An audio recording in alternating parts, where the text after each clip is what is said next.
আসসালামু আলাইকুম। কুষ্টা kitchen and current কেয়ারে সবাইকে স্বাগতম। আজকে আমি একটি রেসিপি তৈরি করব, আর তার জন্য আসলে আমাদের খেতে যাচ্ছি, ওখান থেকে তুলবো এবং তুলে একেবারে পুরা তোলা থেকে রান্না পর্যন্ত আজকে আপনাদেরকে দেখাবো। আমাদের গ্রামটা অনেক সুন্দর, দেখেন। আর আমি চলে এসেছি, পুরাটা দেখালাম না। এই যে আমি এখন এটাকে তুলবো আর কি। এটা আমাদের কুষ্টিয়া এলাকায় একে বলে মানকচু, আর কোথায় কী কচু বলে এটা আমি ঠিক জানি না, আমাকে কমেন্টসে জানাবেন আপনাদের এলাকায় এটাকে কী কচু বলে। এটাকে আমি আজকে রান্না করব, এই জন্য চলে এসেছি আমি এটাকে তোলার জন্য। আর এটা এই যে আমার শ্বশুর আব্বা তুলে দিচ্ছে, বিশাল বড় একটা কচু। এই কচুগুলো আসলে খুব বড় হয়, আর এটা খুব ভালো জাতের কচু। আমাদের এই কচুগুলো আর কি গলা ধরে না, খুব ভালো মানের এই কচুগুলো। আর আমার তো খুব ফেভারিট এই কচু, আমার খুব ভালো লাগে। সেজন্য আমরা এসেছি তোলার জন্য আর কি। তোলা হয়ে গেছে। এই যে মোয়াজ এখন এটাকে নিয়ে যাচ্ছে, অনেক বড়।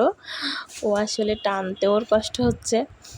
আমরা চলে এসেছি বাসায়। আসার পরে আব্বা আবার আরেকটু সামনেরটা কেটে দিচ্ছে, যে সামনেরটা এটা আমরা লাগাবো, আবার পরের বছরে খাবো।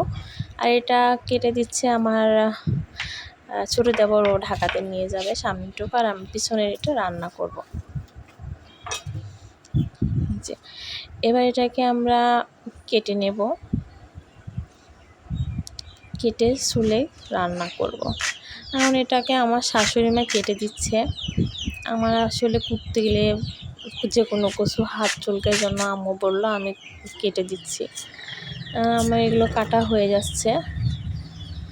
এই যে কচুগুলোকে খুব সুন্দর করে কেটে দিচ্ছে, আর এটা ঠিক এরকম মোটা আর কি কেটেছি।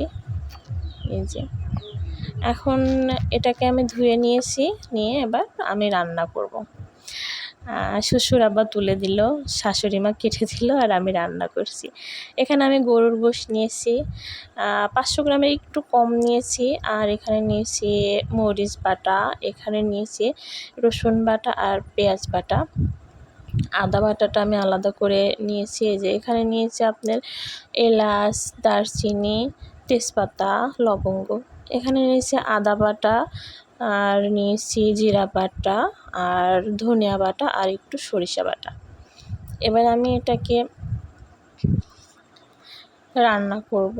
তার জন্য আগে মাংসটাকে আমি আর কি সিদ্ধ করে নেব। গরুর মাংসটা আমি চুলার উপরে আর কি বসায় দিয়েছি প্রেশার কুকারের ভিতরে তেল দিয়ে আমি সব মশলা একটু করে দিয়ে দিয়েছি। দিয়ে এটাকে এবার আমি মাংস আসলে যেভাবে রান্না করে সেভাবে কষাইয়ে নিচ্ছি একটু, নিয়ে এটাকে আমি রান্না করে নেব।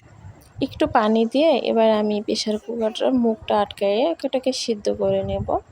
তারপরে এই যে আমি চুলার উপর আবার কড়াই দিচ্ছি, এর ভেতরে সরিষার তেল দিচ্ছি অনেকটা। দেওয়ার পরে আমি এর ভেতরে পেঁয়াজ বাটা এবং রসুন বাটাটা দিয়ে দিলাম, আর দিচ্ছি হচ্ছে এখানে আদা বাটাটা দিয়ে এটাকে আমি কিছুক্ষণ নেড়ে চেড়ে নেব।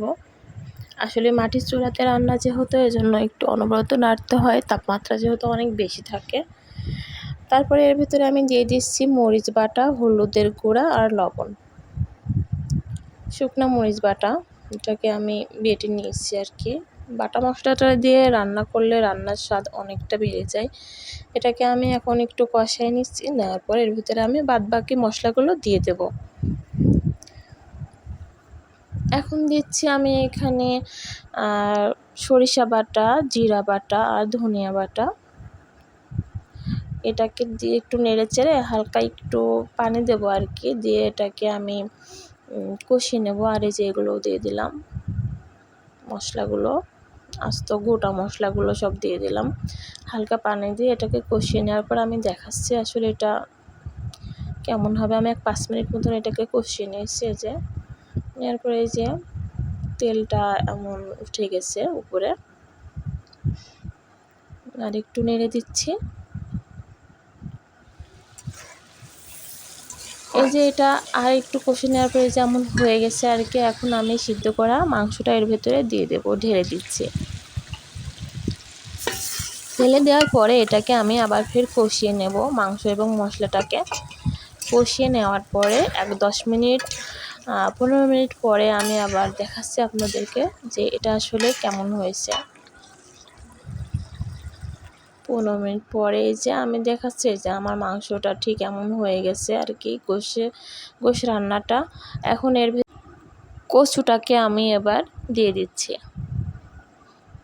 দিয়ে এটাকে আমি নাড়তে থাকবো, আস্তে আস্তে নাড়বো আর কি, যেহেতু অনেকগুলো রান্না করছি আমি, পড়ে যাবে, এই জন্য সাবধানতা অবলম্বন করে নাড়াচাড়া করছি। এটাকে আমি এখন নেড়ে চেড়ে আর কি কষিয়ে নেব। এর ভিতরে আমি কোনো পানি এখন অ্যাড করব না, যেহেতু আমার মশলাতে এবং গোশ রান্নায় যে পানিটা ছিল সেটা তো অনেকটা শুকিয়ে গেছিলো। তারপর কচুটা দেবো আমি, যেহেতু পানি ছেড়ে দেবে, এই যে এমন তেল ছেড়ে দিয়েছে আর কি। আমি কিন্তু কোনো পানি দিইনি, নাড়াচাড়ার পরে আবার 15 মিনিট নাড়াচাড়ার পরে এমন পানি এই যে ছেড়ে দিয়েছে তেল। এখন আমি এর ভিতরে পানি অ্যাড করে দেব, যে পরিমাণ মতন পানি হালকা একটু দিয়ে এটাকে আমি আবার ফির কষিয়ে নেব। কষিয়ে নেওয়ার পরে 20 মিনিট আবার কষিয়ে নেব। এটা রান্না করতে কিন্তু অনেক সময় লেগেছিল।